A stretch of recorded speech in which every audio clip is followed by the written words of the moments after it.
Al ícono inspirador de la vida religiosa del continente para los próximos 3 años. Las mujeres del alba, seguramente que ya ahí en Argentina está también circulando. Este es el horizonte inspirador, las mujeres del alba. Voy a compartir con ustedes la presentación. Si ustedes la quieren, también luego se las puedo hacer llegar para que la tengan. ¿Están viendo bien la pantalla? Sí, perfecto. Bueno, entonces, eh, el icono que nos inspira es el de las mujeres del alba y el lema es este: la osada esperanza al despuntar la aurora.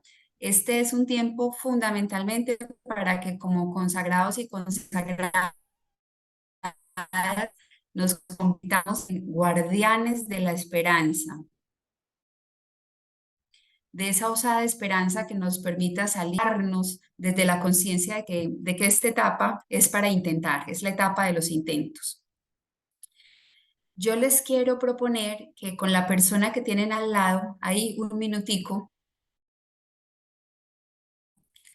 respondan a esta pregunta: ¿a qué me remite el alba? Cuando escucho la palabra alba, cuando contemplo el alba, ¿eso a qué me remite? ¿Qué me suscita? ¿Qué me hace sentir? Entonces, un minutico ahí de cuchicheo con la persona que tenemos al lado.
Muy bien, las mujeres del alba son entonces esas de la más radical osadía, las que son capaces de sostener la esperanza. Las mujeres del alba son las que se aferran a la promesa, las que caminan surcando la noche, rompiendo la noche, y las que en estado de misión son capaces de abrirle al espíritu boquetes, de abrirle puertecitas al espíritu. Y la vida religiosa del continente, pues lo que ha querido es adentrarse en este nuevo trienio inspirada en las mujeres del alba. El alba nos remite al origen, al génesis, al comienzo, a ese momento en el que despunta algo nuevo, a eso nos remite.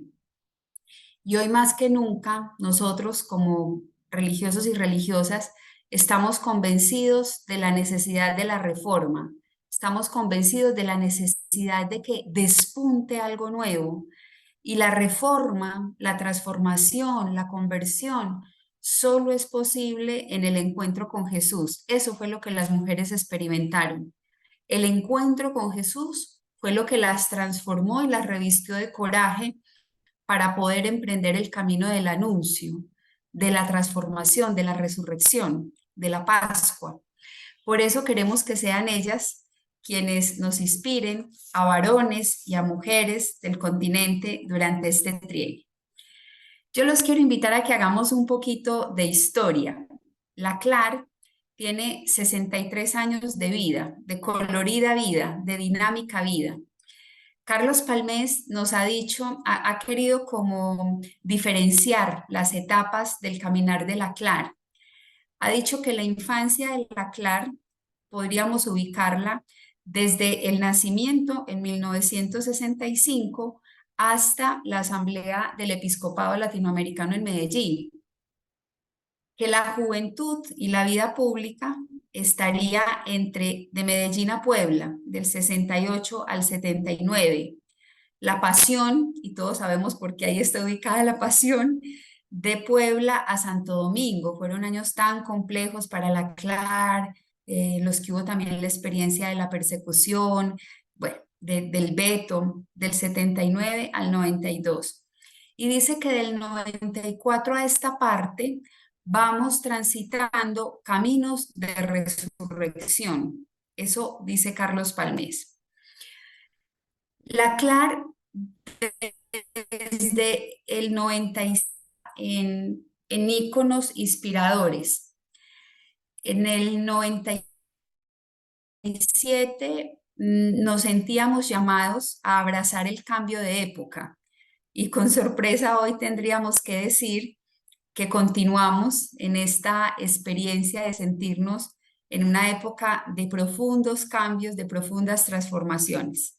Del 2000 al 2003, el ícono que nos inspiró fue el de Maús. Eran tres varones y esos tres varones fueron inspiración para mujeres y para varones. Esta vez estamos contemplando solo mujeres y esas mujeres también serán inspiración para varones y para mujeres. Del 2013 al 2006 hubo un empeño por la vida místico-profética. Del 2006 al 2009 nos situábamos al servicio de la vida. Con la mujer sirofenicia en el 2009 y también desde la experiencia de la transfiguración, entendíamos que los religiosos del continente teníamos que habitar nuevos escenarios, nuevos areópagos y también estar más atentos a todos esos sujetos emergentes en nuestra historia continental. Del 2012 al 2015 nos inspiró Betania y sentíamos esa llamada a escuchar a Dios donde la vida clama.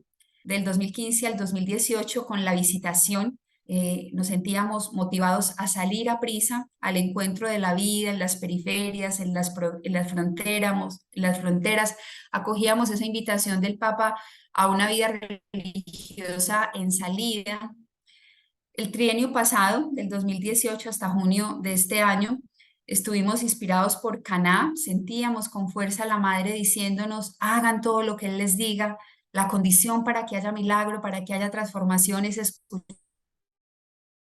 escucharlo a Él. Y sentíamos, ya es la hora de una vida religiosa con unas determinadas características. Íconos y horizontes inspiradores que nos han acompañado durante la travesía de estos años. Esta vez, la Asamblea General que se vivió en tres partes por la pandemia, eh, pues optó porque el ícono inspirador fuera las mujeres del ALBA. Fue un proceso de discernimiento muy bueno. 2021, hace ya un año larguito, tuvimos la primera parte de la asamblea en la que nos dedicamos a ver la realidad. Luego la segunda parte fue por regiones, las 4 regiones del continente, también viendo más específicamente la realidad de las regiones e intuyendo ahí qué quiere Dios, qué nos pide. Y la tercera parte, que fue la asamblea electiva ya presencial en Medellín, fue pues la confirmación de que el Señor nos quería de cara a las mujeres del alma. En la primera aparecían muchos íconos, decíamos Pentecostés, apareció con mucha fuerza María Magdalena, la necesidad de esta iglesia Magdalena, que es esa que tiene la experiencia de su propia fragilidad, de su pecado, de su límite, pero que se sabe ávida y necesitada de misericordia, que cuando experimente el amor no tiene otro camino que el anuncio.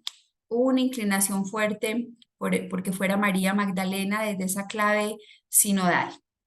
pero poco a poco fuimos entendiendo que no era solo ella, sino que eran todas esas mujeres que con ella habían estado en el alba del cristianismo, sosteniendo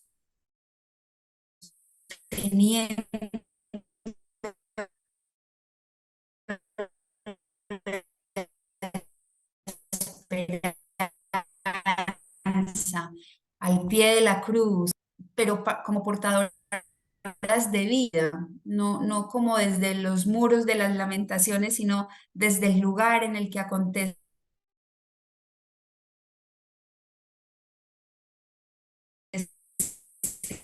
la vida y se percibe el buen olor de algo diferente. Esta hora sinodal, quienes las mujeres, todos sabemos que fueron y son instituibles en el cristianismo. Todos nosotros, seguramente en la vivencia incluso de nuestra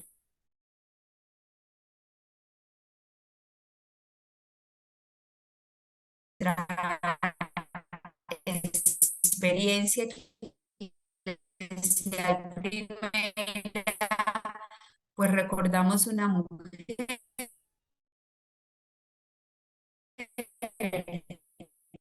que fue la que nos susurró el nombre de Jesús, nos acercó a un templo, nos enseñó a orar, de abrirle espacio a la mujer en las estructuras de participación de la iglesia, de acoger esa sensibilidad de los varones, pero que nos hace acercar de una manera distinta al Evangelio y entender de una manera también diferente las cosas de Dios.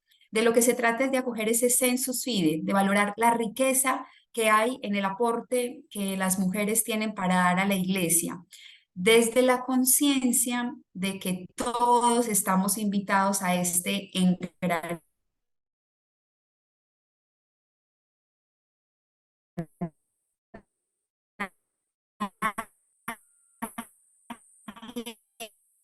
eclesial.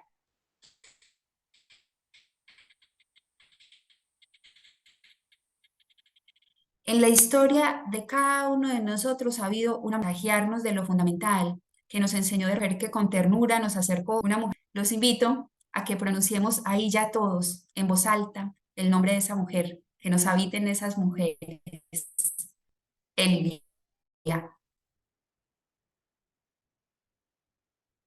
En voz alta expresamos los nombres y sentimos que ellas están aquí con nosotros. Disculpa, Supongo que ya los Liliana, disculpa, ¿puedes sacar la presentación porque se corta un poco? Se ve que le cuesta la conexión. Entonces saca la presentación y te escuchamos a vos. Perfecto. O la cámara, ¿sí? O la cámara, lo que quieran. Sí, la cámara, sí, algo para que no le cueste mucho la subida del Listo. Entonces dejo la presentación mejor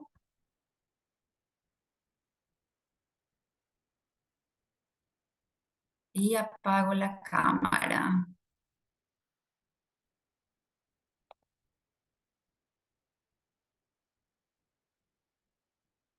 como se cortó un poco, Liliana, la invitación, ¿a qué nos invitaba el icono?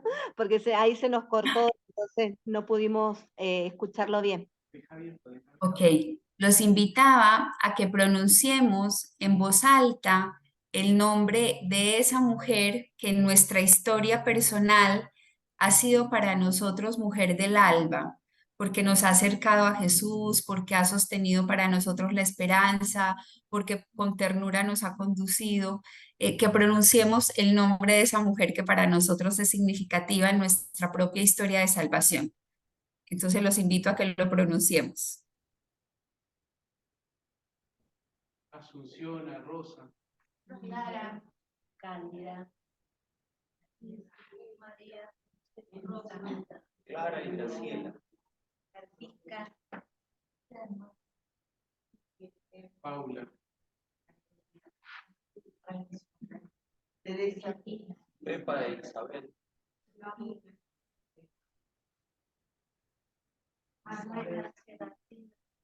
Valentina, Marina. Ellas nos acompañan también hoy, están aquí con nosotros. El icono pues nos acerca a mujeres en camino, a mujeres de nuestro pueblo, de este pueblo que peregrina, de este pueblo en el que de norte a sur hay movimientos migratorios, pobreza que deja sin techo a tantos, violencia. El icono de alguna manera lo que hace es describir la realidad del continente y también recordarnos que estamos ante un amanecer, que la invitación fundamental es a surcar la noche, a salir de esos sepulcros y a convertirnos entonces en testigos de la vida, de la resurrección, de esos tiempos nuevos en los que creemos. Nuestro lema es la osada esperanza al despuntar la aurora, todos situados como guardianes de la esperanza, intentando vivirnos desde esa experiencia de que nuestro lugar no puede ser el del pesimismo ni el del escepticismo. La vida religiosa tiene unas tendencias en este momento. Hay una tendencia a la disminución numérica, hay una tendencia a la institucionalidad, hay una tendencia a la acomodación. Sin embargo, nuestro lugar no puede ser el del pesimismo. Nuestro lugar tiene que ser el de la esperanza, porque somos creyentes. Y esa es una invitación fundamental que nos resuena en este momento. El método del horizonte inspirador de la CLAR para este trienio es el mismo que ha tenido la vida religiosa del continente todos estos años: ver, juzgar y actuar. Todos sabemos que ese método ha tenido algunas transformaciones, que ahora no hablamos solo de ver, sino que hablamos de escuchar, ver y escuchar, porque el ver nos situaba muchas veces como en un lugar protagónico, en los que teníamos la razón. Entonces ahora hablamos también de la necesidad de escuchar, de dejarnos transformar por la realidad, de ubicarnos en condición de discípulos. Ver para dejarnos afectar por la realidad. El contexto, entonces, el horizonte tiene tres partes: contexto, marco bíblico y teológico, y proyección.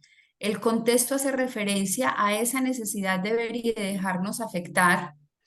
El marco bíblico teológico es la iluminación, es el juzgar, que antes en el método decíamos solo juzgar, ahora en el método decimos también discernir, porque sopesamos los datos, los iluminamos, pero para poder discernir y buscar la voluntad de Dios.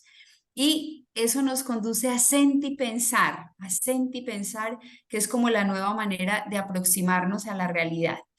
Y en la proyección, en el actuar, hablamos del dejar fluir, del dejarnos conducir, por eso a lo que estamos invitados. Entonces, en la primera parte, en la del contexto, encontramos la realidad sociopolítica, la realidad y la realidad de la vida religiosa, ver y escuchar esas realidades. Cuando hablamos de la realidad social que nos ha marcado, pues la experiencia del COVID, que se han agravado las condiciones de vida de muchos de los latinoamericanos. Cientos de personas han muerto, se acrecentó la desigualdad, la falta de crecimiento económico en los países. En esta lucha contra el COVID no siempre hubo rasgos de solidaridad, algunos acapararon, hubo muchísima corrupción que se está develando también en este momento. Muchos de nuestros países han vuelto a la extrema pobreza y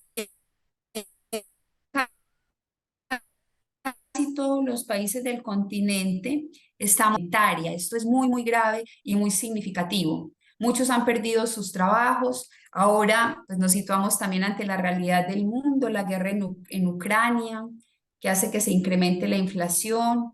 Los salarios valen menos en todas partes. los ingresos no alcanzan, se acrecienta el hambre.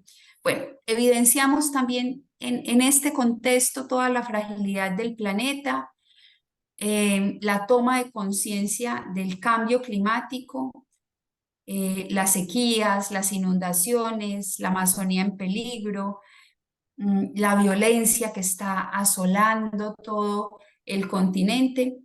Pero en medio de toda esta realidad compleja, también de polarizaciones, de fragmentación de nuestras democracias, de extremos, en una realidad como la nuestra, la certeza es, ¿y quién dijo que todo está perdido? No todo está perdido. En este mismo contexto así desolador, hay señales del reino en las que estamos reconociendo la fuerza de Cristo resucitado, y tendríamos que enumerar también esas señales del reino. Muchos migrantes y refugiados han logrado traspasar fronteras, encontrar trabajo y escuela en otro país. Es una señal clarísima del reino. Tantas personas que en medio del COVID estuvieron entregando la vida, los nuevos mártires de nuestra tierra que fecundan con su sangre este territorio. Ellos mueren pero alumbran, mueren pero abren caminos, mueren pero sostienen un nuevo modo de ser y de situarnos en esta iglesia. También en este continente va creciendo un poquitico la conciencia de la dignidad de la mujer. Las mujeres están exigiendo paridad, la están consiguiendo en muchísimos espacios. Vamos creciendo también en conciencia de nuestra riqueza cultural y espiritual, en una valoración distinta de los pueblos originarios. Algunos van recuperando sus tierras, sus lenguas. Se está intentando romper con una homogeneidad. En América Latina hay mucha gente que entrega la vida, que entrega el corazón. Y la vida religiosa tiene muchos motivos, numerosos motivos para seguir anunciando entonces las bienaventuranzas, la osadía del rey. Una pincelada de la realidad eclesial. Estamos ante un nuevo cambio en la iglesia y en la sociedad. Así como la pobreza fue durante el posconcilio latinoamericano el gran signo de los tiempos, hoy podríamos decir que el gran signo está siendo la inequidad, esas brechas permanentes que hay y que fuerzan a tantas personas a migrar. Esta es una época en la que la iglesia tiene un desafío pastoral inmenso, y es el de acompañar tanta fragilidad humana, apostar por procesos que ayuden a reconstruir el tejido sociocultural. Percibimos en nuestra iglesia también todas estas invitaciones que nos hace la Evangelii Gaudium a ser iglesia de puertas abiertas, iglesia que esté al encuentro de los excluidos, una iglesia capaz de transformar costumbres, estilos, horarios, lenguajes, una iglesia capaz de cambio, y transformar todo esto por una iglesia samaritana que se detiene con libertad, sin prejuicios moralizantes, que se deja también evangelizar, dar ese paso de una iglesia madre y maestra a una iglesia hermana y discípula. Percibimos también en la realidad eclesial pues el agotamiento del modelo institucional. Estamos ingresando a este siglo con procesos de desinstitucionalización, de secularización, fragmentación. La iglesia aún no supera ese modelo preconciliar de sociedad perfecta. Hay un agotamiento del modelo institucional que hunde sus raíces en una cultura clerical, un modelo que se refleja en ritualismo, en funcionalismo, en centralismo de la organización. Eso está a punto de caducar. Por eso hoy con tanta estamos hablando de la necesidad de otro modo de ser iglesia, de esos modos de ejercer la autoridad que han causado abusos de poder, abusos económicos, de conciencia, abusos sexuales. surge entonces esta necesidad de poder renovar estas estructuras caducas y poder generar nuevos espacios, nuevos ecosistemas relacionales en nuestra iglesia. Y eso nos va a suponer conversión de las actitudes. Consideramos que es también un tiempo fundamental para la conversión y las reformas. Se trata de una conversión pastoral, que podamos iniciar procesos espirituales, pastorales, institucionales, y eso requerirá que abandonemos modos que no son semejantes al querer de Dios. Estamos ante una iglesia sinodal, y una iglesia sinodal pues exige que nos situemos en este proceso desde la reforma, desde la reconfiguración y la resignificación de toda la iglesia.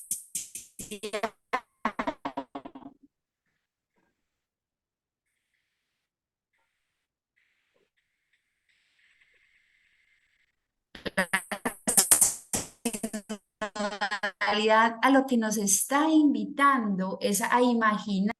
El Papa dice que esta iglesia y nuestra iglesia, el Sínodo de la Amazonía, la Asamblea Eclesial de América, actualmente el Sínodo sobre Sinodalidad, todo esto entre luces y sombras, pero son destellos de esperanza.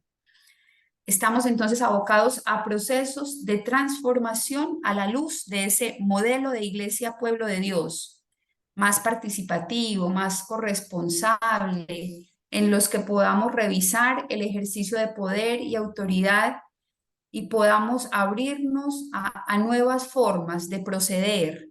Y esas nuevas formas de proceder tienen que estar basadas en la escucha, en el diálogo, en el discernimiento. Pues por ahí va un poco la realidad de nuestra iglesia. Cuando contemplamos la realidad de la vida religiosa, pues sentimos que estamos transitando el umbral entre lo viejo y lo nuevo. Ahí hay como un hilito tenue, pero vamos así, como entre lo viejo y lo nuevo. Algo se está gestando distinto. La vida religiosa tiene que aventurarse entonces con audacia en esta nueva gestación. La vida religiosa tiene unas tendencias, esas tendencias de las que estábamos conversando hace un rato, a la disminución numérica, a lo urbano, a la acomodación, pero tiene también unos desbordes que le dan vida, el desborde de la sensibilidad y de la mística, de la salida y de la misión, el desborde de lo intercultural, intergeneracional, interinstitucional. La vida religiosa entonces pues está en un momento que es un momento de transición, en el que será fundamental la escucha al espíritu, que es el que puede susurrarnos por dónde tiene que ir la novedad, porque la novedad no depende de los líderes de turno, sino que la novedad depende realmente de la acción del espíritu y de eso que él pueda ir transformando y abocando en nosotros en este momento. Estamos invitados entonces a dejarnos afectar sinodalmente, a velar la aurora de una iglesia sinodal, asistiendo a este despuntar de una nueva hora de la salvación. Dejarnos afectar sinodalmente va a suponer que nos ejercitemos en el arte de la escucha, para aprender a escucharnos recíprocamente como iglesia, pero a suponer también que afinemos para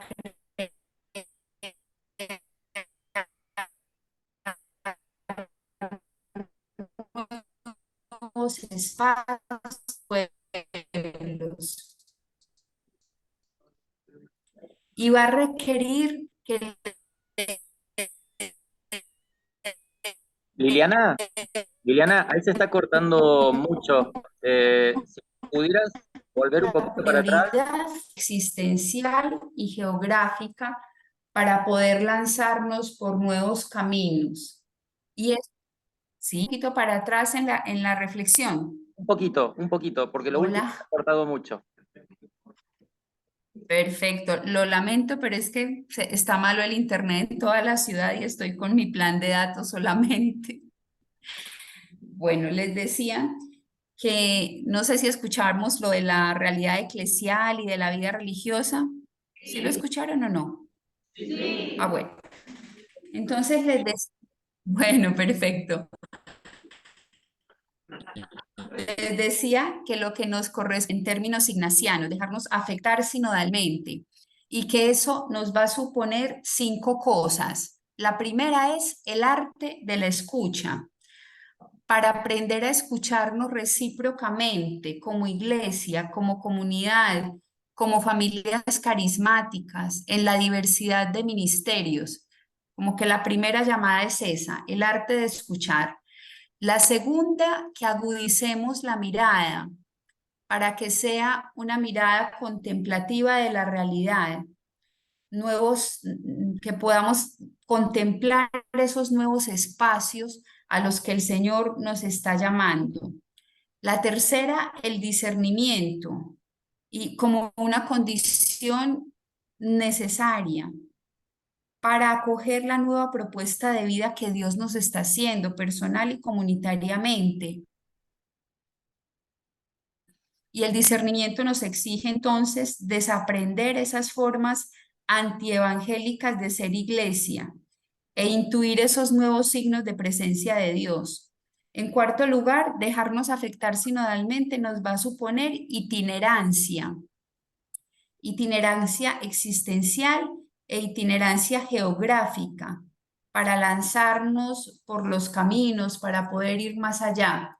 Y en quinto lugar, la salida misionera en intercongregacionalidad y en interculturalidad. Seguramente que si ustedes se miran ahí en esa sala, lo que van a percibir es, de un lado, la vivencia de la intercongregacionalidad, de la diferencia, de la sumatoria y la riqueza de carismas, pero de otro lado de la interculturalidad, porque aunque están habitando un mismo país, Argentina, seguramente que en esa sala hay religiosos y religiosas de distintas regiones, de distintos países, porque lo más cierto hoy es que el rostro de la vida religiosa es intercultural. Bueno, por todo eso, en este trienio a lo que nos estamos disponiendo es a velar la aurora de una iglesia sinodal asistiendo a esa nueva hora de la salvación. Esto era como lo primero, lo de la realidad, el ver y el escuchar y el sentir pensar. Pasamos al marco bíblico que inspira este caminar que tenemos, es el texto de Mateo 28, 1-10. En torno a él es que queremos juzgar, discernir y sentir pensar. Este texto nos recuerda que al terminar el sábado, pues María Magdalena y la otra María se acercaron al sepulcro, que sintieron un estrépito fuerte, que el ángel del Señor se les acercó, que hizo rodar la piedra. Bueno, es el texto que nos recuerda que acontece el Señor y que invita a no temer, a hacerse la pregunta: ¿a quién buscan? ¿Están buscando realmente a Jesús, al crucificado? Que el ángel recuerda, bueno, él no está aquí, Él ha resucitado, vengan a ver ese lugar donde estaba puesto. Es el texto en el que se nos dice que ellas fueron a prisa, rápido, y que le contaron a los discípulos que el Señor había resucitado y que los estaba esperando en Galilea, que ellas se convirtieron en comunicadoras de esa buena noticia de la salvación. Este es el texto. ¿A qué se nos está invitando en este texto entonces? Es un texto que se despliega básicamente en 3 fases o 3 momentos. En un primer momento se presentan las mujeres como los personajes de primer orden. Luego se narra el episodio del encuentro con el ángel y con los soldados junto al sepulcro. Y finalmente el encuentro de ellas con el resucitado. Todo esto lo que nos sugiere es que este no es el relato de la tumba vacía, como generalmente lo hemos conocido, sino que este es más bien el relato de la transformación de estas mujeres, es el relato de su conversión a partir de una experiencia fundante, porque lo que moviliza en todos nosotros el cambio es la experiencia fundante, y para ellas la experiencia fue la experiencia de la resurrección. Este es un episodio narrado desde la perspectiva femenina. Ellas son el personaje protagónico, aunque sin duda alguna en el trasfondo, el personaje central es el resucitado. Pero al evangelista le interesan las acciones de las mujeres, por eso contrapone las acciones de las mujeres a las de los soldados. Ellas actúan con independencia de los varones, lo que hacen es que obedecen la voz celestial que les ordena ir, salgan, anuncien. Son las receptoras de esa primera aparición del resucitado. Todo eso confirma que ellas son las protagonistas pues de este episodio. Y aunque Mateo se refiere a ellas de una manera muy sintética, muy breve, deja como unos signos que nos revelan la parresía de esas dos mujeres. Ellas venían estando cerca de Jesús desde la crucifixión, junto con otras muchas que lo habían seguido desde Galilea para servirle, y habían permanecido silenciosas junto al sepulcro después de los honores. Cuando vuelven, cuando regresan al sepulcro, donde está el tesoro de sus vidas y el tesoro de sus corazones, no pareciera que ellas van a ungir el cuerpo de Jesús, porque esa labor ya la habían hecho los varones. Ellas seguramente que a lo que van es a llorar su dolor y de esa manera a manifestar su amor al Señor. Ellas van conducidas por el amor, porque lo que tiene que conducir la transformación es la fuerza del amor, no la fuerza de la voluntad. Van en medio de tinieblas, son capaces de surcar la noche. Tal vez tienen más confianza que miedo. Y por eso nos inspiran hoy a nosotros los religiosos. Todo lo que sucede en torno al sepulcro acentúa esa contraposición entre los guardias y las mujeres. Los guardias son muchos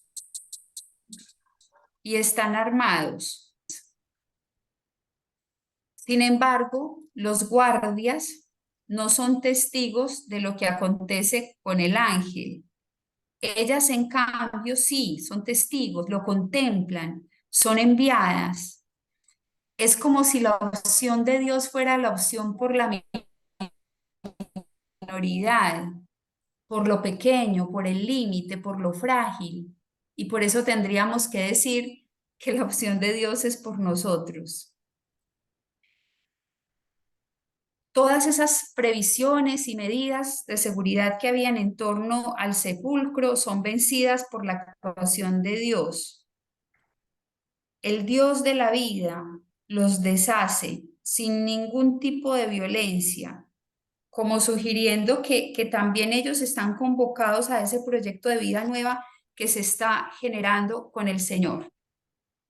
Lo que las mujeres observan entonces es el triunfo de la muerte, el triunfo de la vida sobre la muerte. El ángel se dirige solo a las mujeres. Hasta el momento nadie habría hablado sobre el signo y la importancia de lo que él les comunica. Y lo primero que les invita a vencer es el miedo, a nosotros también. Ese miedo a lo incomprensible, a lo inédito, a lo que está por llegar. El espacio de la muerte se traduce entonces en un territorio poblado de vida, y eso es lo que estaríamos invitados a creer en este hoy de nuestra historia.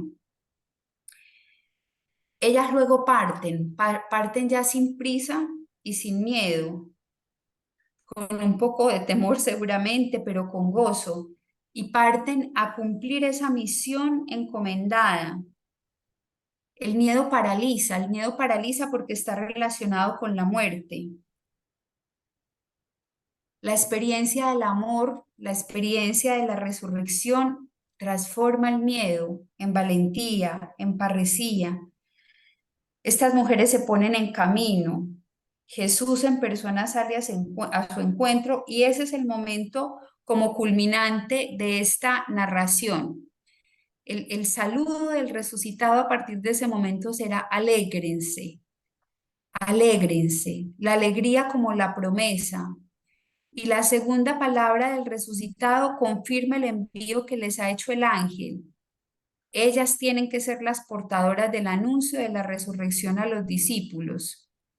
Lo que queda claro en todo este pasaje es la fuerza transformadora de la resurrección. La experiencia de la resurrección a lo que conduce es a la sororo fraternidad, al amor fraterno. Ese es el escenario de la presencia del resucitado.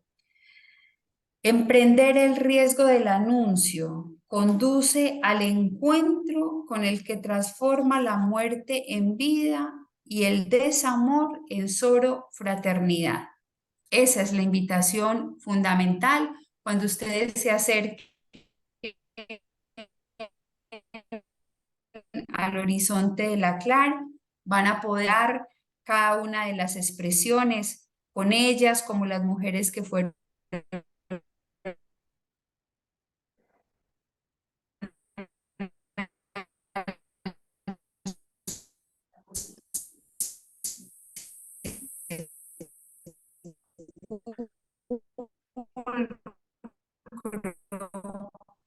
con ellas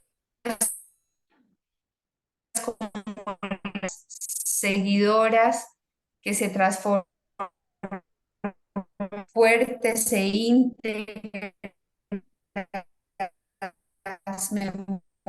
memoriosas y sabias, enviadas como apóstoles de la buena nueva de la resurrección, que nos abren al don del Espíritu, esa ruaj. Liliana, disculpa, ¿podrás repetir la última parte porque ahí se volvió a cortar? Entonces no se entendió bien, disculpa. Sí, la invitación es entonces a que nos abramos a ellas que fueron al sepulcro, aún sabiendo que el acceso al cuerpo del Señor, del amado, era casi imposible, que nos abramos a ellas, que hoy son para nosotras memoria de lo fundamental, que son testigos del triunfo de la vida sobre los poderes de la muerte, a ellas que han sido enviadas más allá de su propia geografía, al territorio del anuncio, a ellas que han sido las constantes, perseverantes, las fuertes, las íntegras, las memoriosas, las sabias, que han sido enviadas como apóstoles de la buena nueva de la resurrección, que acojamos lo que ellas, como las primeras en recibir el saludo de la nueva vida, tienen para decirnos, ese no tengan miedo, que nos abramos a ellas y a toda esa comunidad de discípulas y discípulos de todos los tiempos que han creído en la fuerza del Espíritu, en la fuerza de la resurrección y que se deciden a reclamar y a proclamar que la vida triunfa sobre la muerte. Entonces, esto es un poco pues el tema de la iluminación bíblica. Cuando ustedes se acerquen van a poder desglosarlo de una mejor manera. El temor no limita, el temor no priva de vivir esta experiencia fundamental de la resurrección, porque lo que mueve, lo que moviliza es el amor.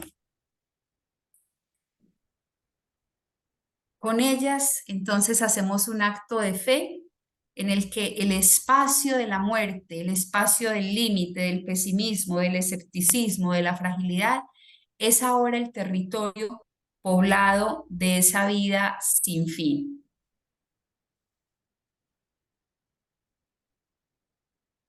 La invitación es entonces a que con ellas vayamos y anunciemos a nuestros hermanos, a la sociedad, a la cultura, esta buena noticia de que nuestro Dios está entre nosotros, vivo, repleto.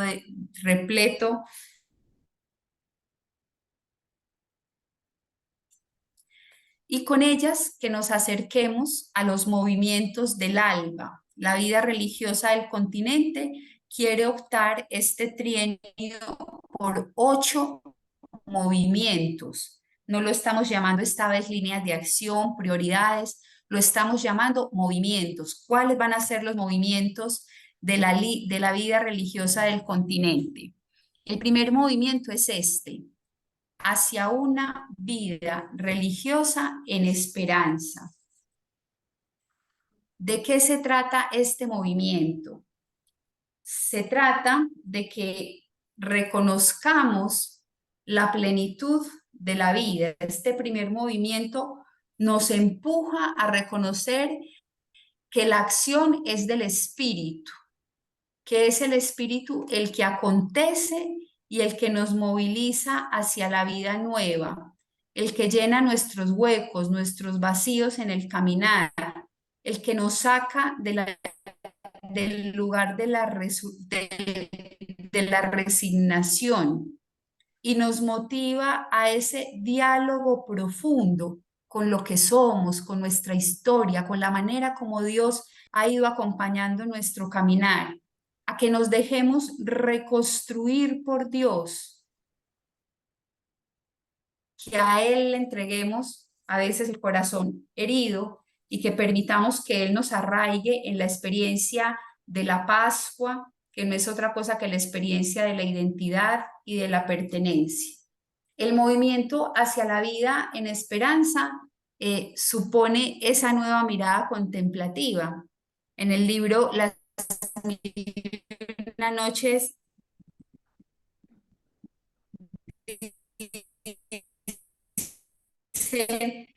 solo queda la esperanza. Se trata de esa opción por la resiliente esperanza en capacidad de dialogar con el misterio del dolor, esa esperanza osada a la que estamos invitados en este momento.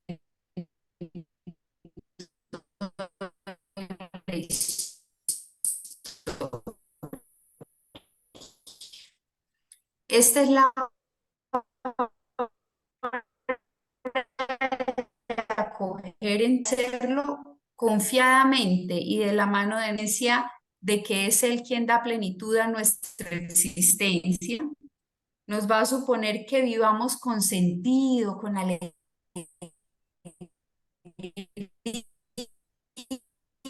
con radicalidad, que se nos note en quién hemos puesto nuestra esperanza, de nuestra vocación, el futuro con esperanza en este tiempo de pandemia o pospandemia, como lo queramos llamar, pero que en este tiempo complejo nosotros podamos abrazar con esperanza nuestro futuro.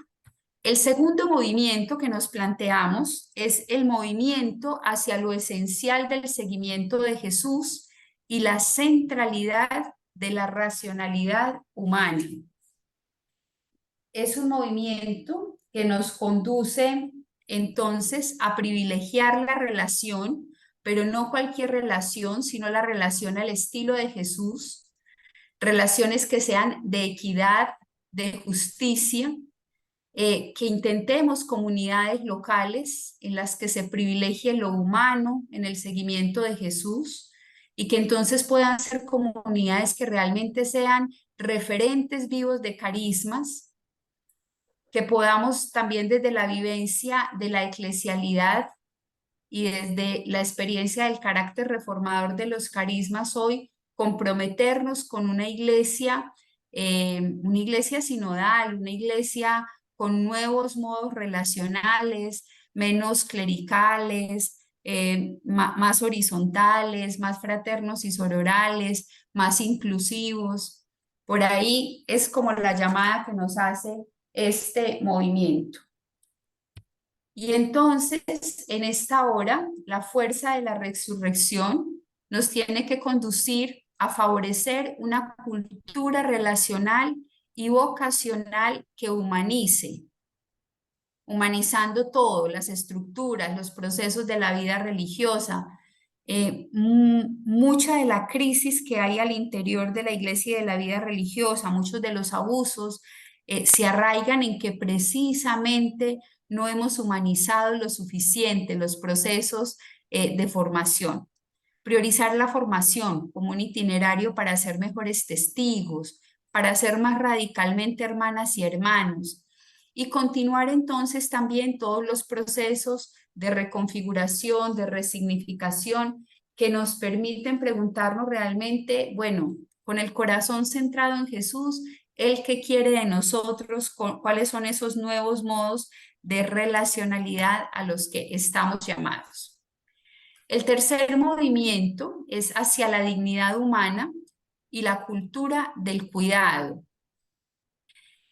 Fundamental en este hoy de la iglesia, este movimiento. Somos una iglesia estremecida porque en lugar de haber sido cuidadores y en lugar de ser cuidados y de cuidar a nuestros hermanos, hemos abusado por diferentes referentes eclesiales.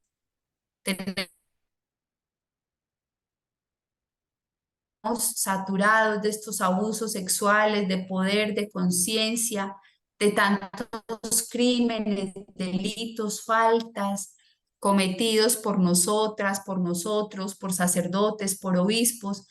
Y todo esto ha perjudicado muy seriamente la credibilidad y el ministerio de la iglesia. Tantos abusos al interior también de la vida religiosa que son poco conocidos. Acabamos de lanzar el martes en la Clara este libro sobre vulnerabilidad, abusos y cuidado en la vida religiosa, y cómo duelen de verdad todos esos testimonios que contiene ese libro. Bueno, tantos abusos, tantas religiosas y religiosos que tienen mucho que contar, tanto soportar al interior de algunas congregaciones, malos tratos, relaciones interpersonales que han estado viciadas, que han estado alejadas del querer de Dios, prácticas inapropiadas en muchísimas congregaciones.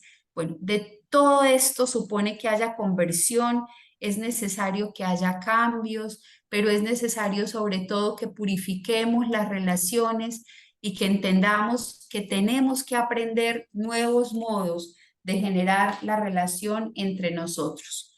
Por eso este movimiento hacia la dignidad humana y la cultura del cuidado, porque reconocemos el tema de los abusos, porque vemos la complejidad de este problema del abuso al interior de la iglesia, y entonces sentimos la necesidad en esta hora de acoger la fuerza de la resurrección y de atender a los gemidos de las víctimas de todo tipo de abusos, de repararlas cuando sea posible, de generar en la iglesia relaciones y mecanismos de cuidado, promoviendo esa cultura del encuentro, del cuidado, del buen trato y evidenciando también esas dinámicas de abuso, de clericalismo y de verticalidad que al interior de la iglesia entonces nos están imposibilitando vivir el modo relacional de Jesús. El cuarto movimiento es hacia la posibilidad de el caminar hacia la interacción de carismas y el encuentro de carismas. De lo que se trata entonces es de diálogo abierto, la vitalidad y de la afinidad de carismas y de personas al servicio del reino.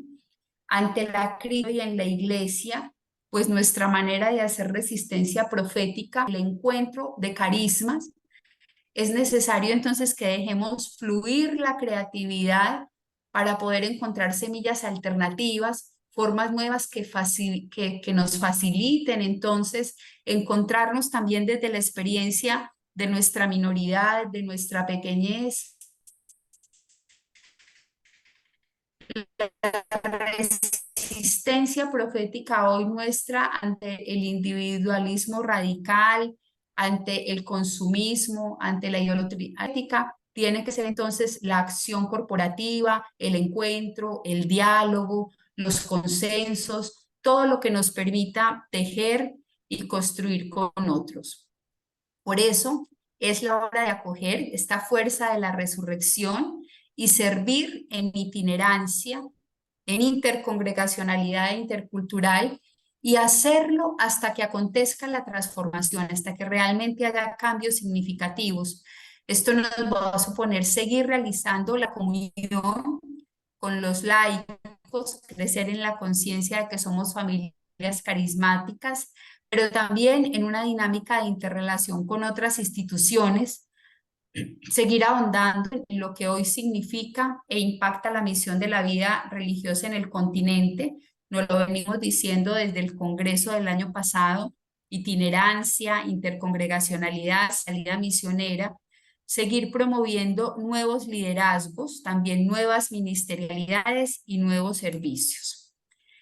El quinto movimiento es el movimiento hacia la sinodalidad, y la sinodalidad es un espíritu, es un método, es una actitud que requiere de tiempos compartidos, que requiere de espacios, de disposición a la escucha, pero fundamentos conjuntos, de que hagamos consensos que nos construyan, pero que también suponen de construir cosas, tomar decisiones. Es el camino prioritario para poder ser una nueva iglesia, un nuevo modo también de ser vida religiosa.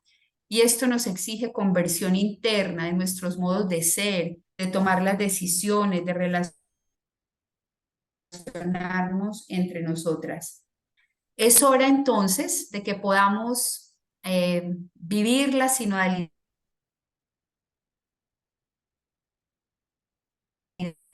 como camino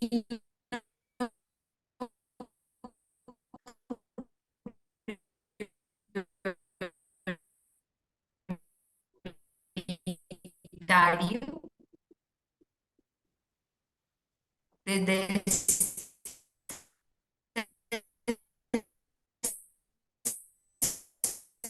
experiencia de diversos pueblos de Dios hacia ese modo de Diana, iglesia, se está cortando ahí de vuelta. ¿Puedes repetir? aportando desde la identidad de la dinámica de Diana, participación en viva más corresponsables Diana, hola. que la invitación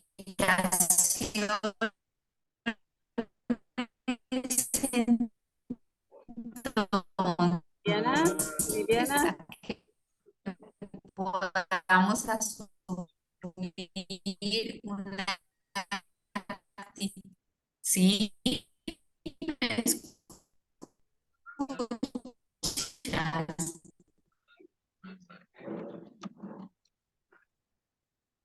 Se corta, Liliana. Me escuchas. corto ahí. Se corta. Hola. Se corta ahí la comunicación. La otra es que no pases el video. Hola.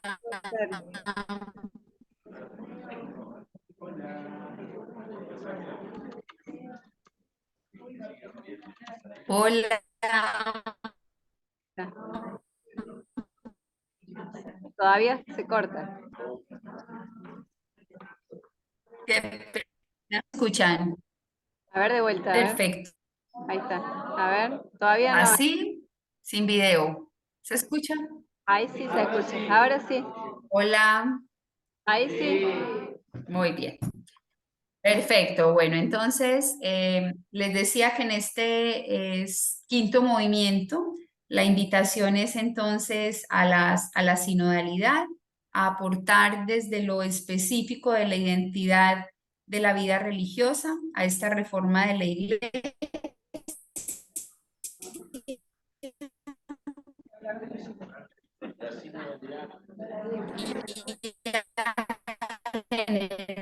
dinámicas de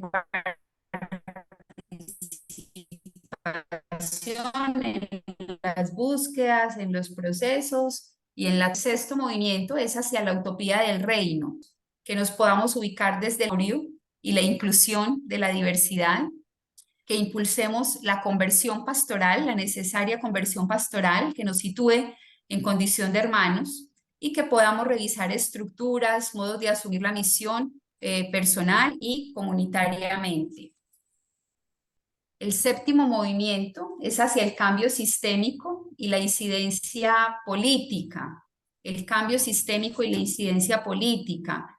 Creemos que es necesario favorecer la formación política, la participación en instancias públicas, el trabajo de incidencia y transformación, que podamos desentrañar esa dimensión mística y profética de la vida religiosa, ubicados ahí en el lugar de los más pobres, de los migrantes, de las víctimas de trata, y que acompañemos también desde dinámicas que puedan visibilizar, empoderar de manera especial a las mujeres, a los laicos, a los jóvenes.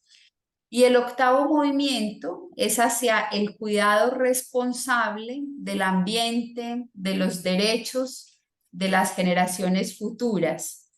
Esto nos va a suponer reconocer que esta es la hora para una renovada opción por la ecología integral desde la conciencia de la sacralidad de todo lo creado, que podamos promover la conversión ecológica como dinámica que privilegia la dignidad humana, que cuida de la sacralidad de lo creado, que lo interrelaciona todo en la búsqueda del bien común y que podamos entretejer redes realmente de cuidado y participación, redes que cuiden y defiendan la vida, la tierra, a los más pobres. Estos son entonces los 8 movimientos en torno a los cuales queremos que se genere el dinamismo de la vida religiosa del continente los próximos 3 años. Y para eso, pues desde la CLAR, el actuar y el dejar fluir se hace a través de unas comisiones. Estos 3 años serán 15 comisiones: trata, migrantes, ecología integral, amazónica, vida religiosa indígena, afro, cultura vocacional, nuevas generaciones. Bueno, 15 comisiones que dan vida y posibilitan que se genere ese nuevo modo de ser y situarnos como religiosa.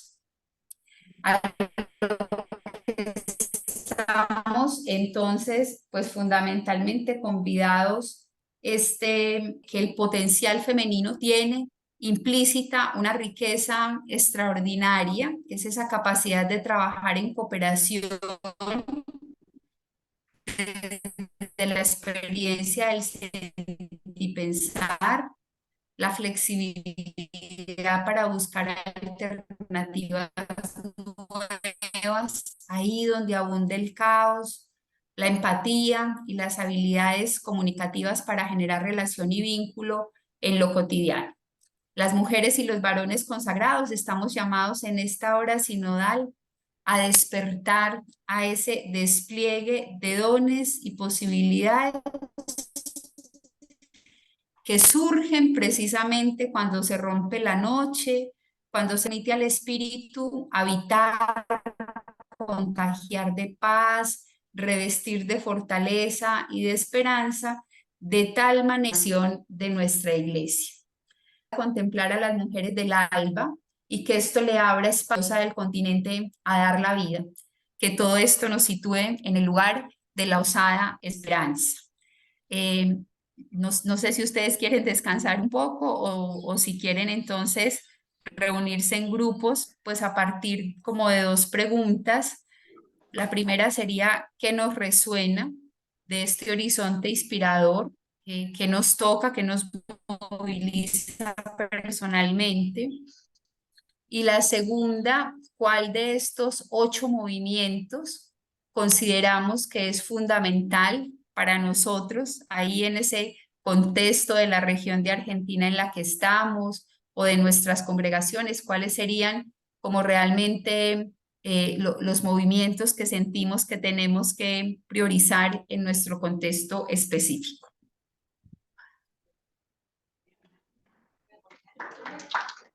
Gracias, Liliana.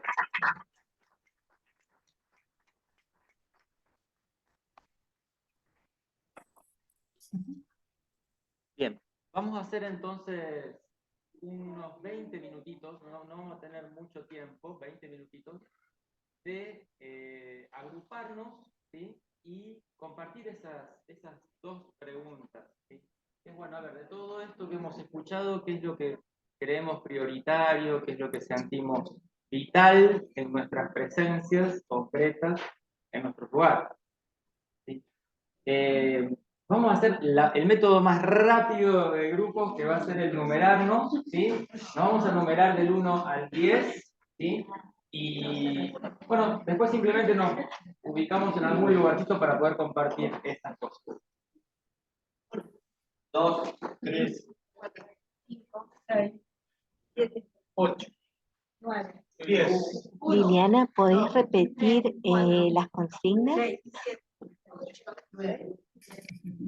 Sí, lo que nos resuena personalmente, lo que más nos resuena personalmente, existencialmente, lo que nos toca la vida, y la otra sería cuál de esos 8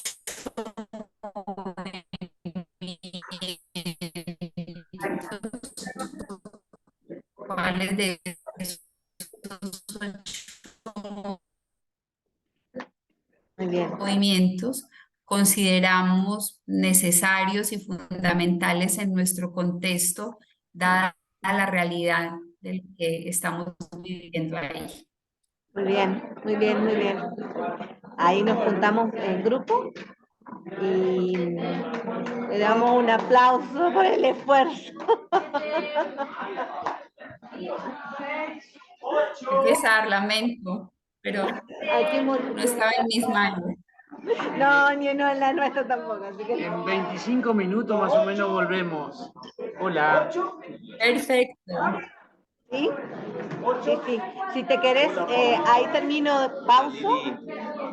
Pausa. Sí, se te ve. Hola, ¿cómo están? Voy a pausar. Lamento mucho, nunca pasa eso, pero parece que Estamos ahí. Bueno.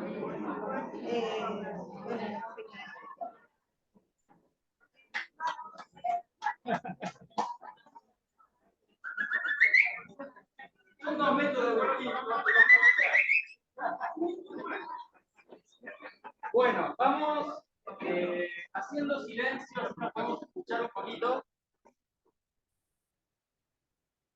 La idea es, no más de 10 minutitos, no más de 10 minutos, así que no hay que dejar largo silencio, aprovechar el tiempo, para compartir algunas resonancias de lo compartido, de lo hablado en cada grupo. ¿Sí?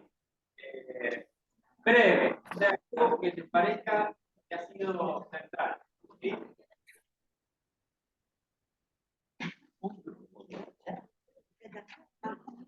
Grupo número 1, vení. Ya está revestido del Para que vean tu señor. Dale, venga, venga. Yo creo que está levantando la cara. No, el señor está preparando, nos va a esperar para compartirlo de así brevemente. Yo No, no, pero mirá la arena. hablar de Liliana. Ay, a ver, ay, mira. Ay, ya, me di. La selfie, la selfie. Es que no me acuerdo. me van a compartir bizcocho, parece. Un poquito. Bueno, así en síntesis, lo que compartimos nos llamaba la atención también el rol de la mujer, ¿sí? Que nos comentaba, que este rol, si bien tienen viva la esperanza dentro, aún así en los contextos de situación de de dolor y demás. Y también veíamos esto de poner la esperanza en un nuevo horizonte, ¿sí? Un horizonte que acá también, como Córdoba, tenemos diferentes realidades, diferentes contextos que también padecen, si bien, dolor, injusticia, pero colocar la esperanza, atravesado también con la situación particular de cada una de las congregaciones, esto de falta de vocaciones, disminución, cierres de casas y demás, ver también ahí la esperanza, ¿sí? Con esas dificultades, pero también no dejar de lado esa esperanza viva que llevamos adentro como vida religiosa. Muy bien, gracias. Muy Muy bien, pues, Todos grupo tienen que número agachar, 2. Vamos un poquito rápido porque... Grupo 2, ¿hay alguien que se anime? Acá la hermana. Vamos rápido, tiene que ser alguien. Vamos, hermana. Hermana de todos. Ahí. A ver, sí, se lo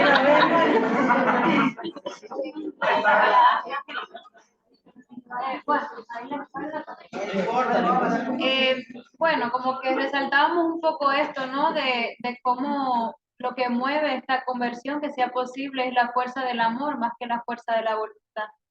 Hay como que ahí también, ¿no? Entra Dios y el amor que es Él. Y todo lo que supone la esperanza, ¿no? Como que en esa línea.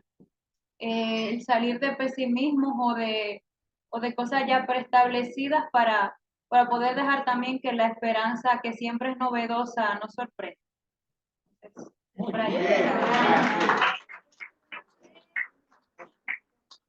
Conciso, preciso y básico. Estrés. Hola. Bueno, nosotros compartimos un poco a partir de esta expresión que hiciste de este paso de la iglesia, de madre y maestra a hermana y discípula, y de cómo, bueno, los religiosos consagrados necesitamos ser eso, hermanos de los demás, apuntando a la comprensión de sus realidades. También compartíamos un poco cuando a veces llegamos a los grupos y planteamos planes que no tienen que ver con la realidad ni con la necesidad de la gente, y necesitamos, bueno, poder escuchar y también no solo ver la realidad y la necesidad de las personas, sino también adecuarnos a las posibilidades de los demás, que no son lo mismo las posibilidades de los consagrados que las posibilidades de laicos, de gente con familia. Y bueno, más o menos por ahí conversamos más cosas, lógicamente, pero con eje en eso.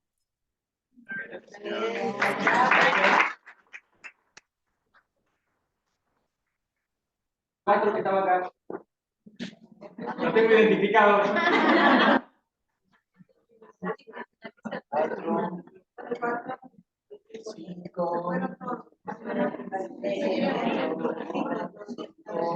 Cinco. Ahí va. Muy bien, muy bien. ¡Qué actividad! Hola. Nos centramos mucho, bueno, en síntesis, que nuestra centralidad, valga la redundancia, tiene que ser Cristo, dejar atrás esos miedos y hacia una vida religiosa de esperanza. Es importante la escucha, salir de nuestras comunidades, sabemos que cuesta, pero estar abiertas y cómo nos revitaliza estos espacios de fraternidad. Volver a lo esencial. Gracias.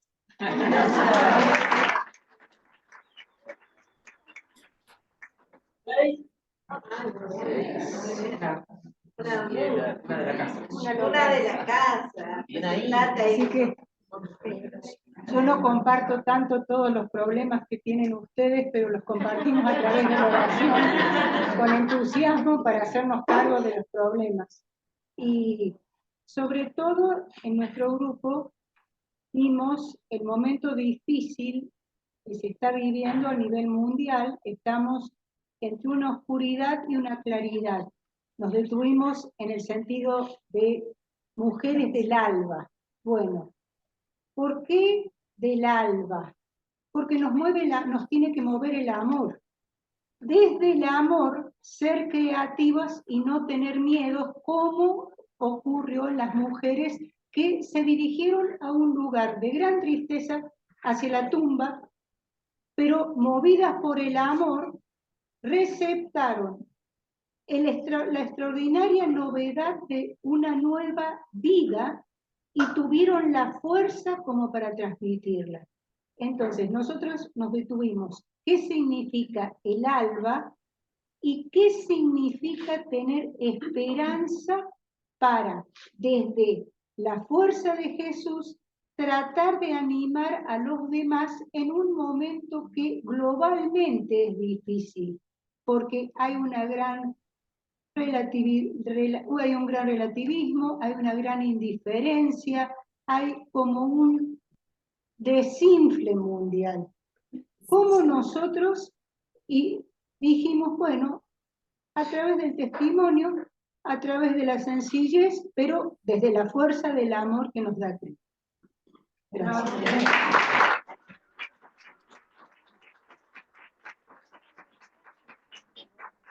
Bueno, Ángel, el obispo, ya está listo para celebrar. Entonces, vamos a seguir compartiendo entre nosotros después, ¿sí? Del almuerzo. Y lo que sí quisiéramos por ahí, Liliana, 2 minutitos esos que vos decías para poder hacer un cierre.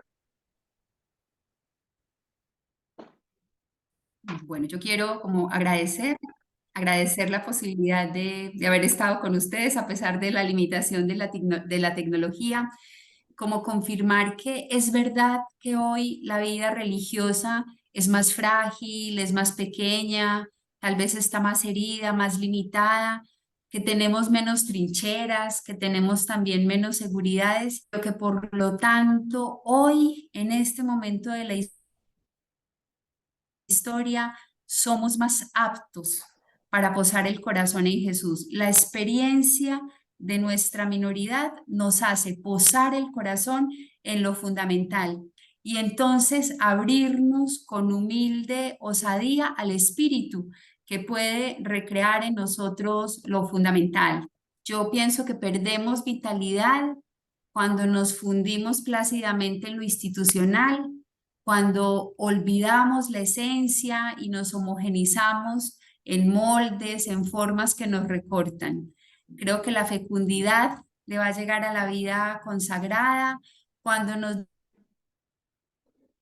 encuentro, a acoger la diferencia, a posibilitar ese desarrollo de dones y de carismas en diversidad y en complementariedad. Vamos a alcanzar vitalidad, individualismo, cuando nos abramos a lo común y posibilitemos ese escucha que y ese compromiso que nos abre nuevos caminos. Hasta ustedes ahí en Córdoba, personalmente, a las hermanas benedictinas, que sé que son las que las acogen de manera especial, mi abrazo, la certeza de que estamos unidos en la oración y bueno, nosotros desde la CLAR también confiamos en la oración de ustedes. Espero que hoy puedan tener un día lindo de encuentro, que ahora en torno a la mesa, ese altar de la Eucaristía, puedan renovar este deseo de seguir a Jesús, asumiendo todas las consecuencias que ellos tienen y que inspirados con las mujeres del alba podamos jugárnosla toda por el reino, por Jesús, por los más pobres. Y quisiera terminar con un poemita de Casaldáliga que me gusta mucho, que dice que es tarde, pero es nuestra hora, es tarde, pero es todo el tiempo que tenemos a mano para hacer el futuro, es tarde, pero es madrugada, si insistimos un poco, es madrugada, si a todos nosotros nos corresponde dar la vida, abrazados a nuestro Dios y conscientes de que esta realidad nos necesita como religiosas y religiosos que vivamos en autenticidad, en coherencia y en radicalidad nuestra vocación. Un abrazo a todos hasta Argentina Y bueno, perdón por el límite de la tecnología, pero no estaba en mis manos. Un abrazo grande. Les dejo ahí la presentación por si les sirve y la quieren compartir entre ustedes. Que tengan un lindo encuentro.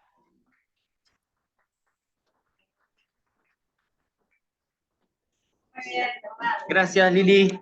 Muchas gracias. Bueno, ahora sí, cuídense. Nos estamos viendo pronto. Ahí te estoy escribiendo en un ratito. Listo. Gracias. Un abrazo, cuídense mucho, chao. Súper unidos, chao.